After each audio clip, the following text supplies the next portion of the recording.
కాలం ఆయన ఎంత మనల్ని జీవింపజేస్తే అంతకాలం అంతా కూడా నా సిలువ అని ఎత్తుకొని హద్దులే లేనంతగా, హద్దులు అంటే ఇట్లా చూస్తాం కదమ్మా, హద్దులు అంటే ఇట్లా చూస్తూ ఉంటాం కదా, హద్దులే లేనంతగా ప్రభు ప్రేమ చూపించు. ఎవరి ప్రేమ అది? నా ప్రేమ కాదు. నాదంటే ఉంటుంది, కొంచెంసేపు ఉంటుంది, కొంచెంసేపు ఉండదు కదా. మనము ఎప్పుడు కూడా గుర్తుంచుకోవాల్సిన విషయం ఏంటంటే ఈ ప్రేమ అనేది ఎప్పుడు కూడా మనం ప్రాక్టీస్ చేయాలి. ఏ ప్రేమ ప్రాక్టీస్ చేయాలమ్మా? ప్రభు ప్రేమ ప్రాక్టీస్ చేయాలి. దేవుని నామమున జ్ఞాపకం చేస్తాం. ప్రభు ప్రేమ అంటే ఏంటి తెలుసామా? మెయిన్గా ఈరోజు చెప్పే వాక్యంలో ఉన్న మాటలే క్షమించటంలో క్షమించి ప్రేమించటం. క్షమించి ప్రేమించటం. క్షమిస్తే ఏం చేస్తాం? మనం ప్రేమించాం, అక్కడితో ఆగిపోతాం మనం. ప్రభు ప్రేమ ఎట్లుంటుందమ్మా? క్షమించి ప్రేమిస్తాం. ఆ ప్రేమ మనం కలిగి ఉంటున్నామా లేదా? ప్రభు ప్రేమ చూపింతును, ప్రభు రాకనే నేను త్వరపెట్టుటకై, ప్రభు రాకని నేను త్వరపెట్టుటకై దీనుడనై నుందునయ్యా, దీనుడనై ముందునయ్యా, దీనుడనై ముందునయ్యా, దీనుడనై ముందునయ్యా. దీనత్వం శరీరాన్ని చూపించడం మంచిది. నా జీవిత కాలమంతా నా సిలువనెత్తుకొని హద్దులే లేనంతగా ప్రభు ప్రేమను చూపిస్తూ ప్రభు రాకడకై నేను త్వరపెట్టడం అంటే ఒక పరుగు వేస్తున్నట్ల త్వరపెట్టచ్చు. దీనుడై నేను. చక్కటి మాటలు. దేవునికి ఎక్కువ ఘనపరుచుకుందాం.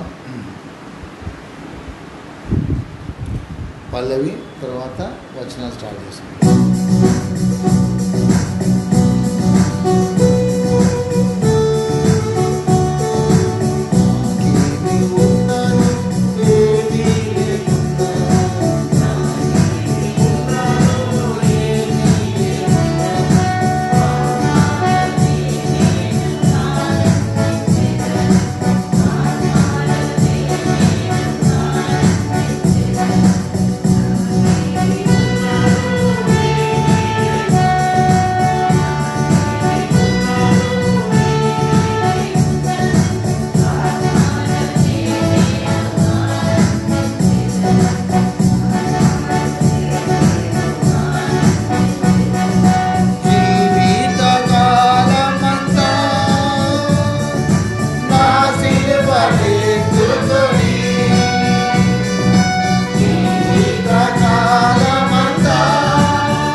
జీవిత కాలమంతా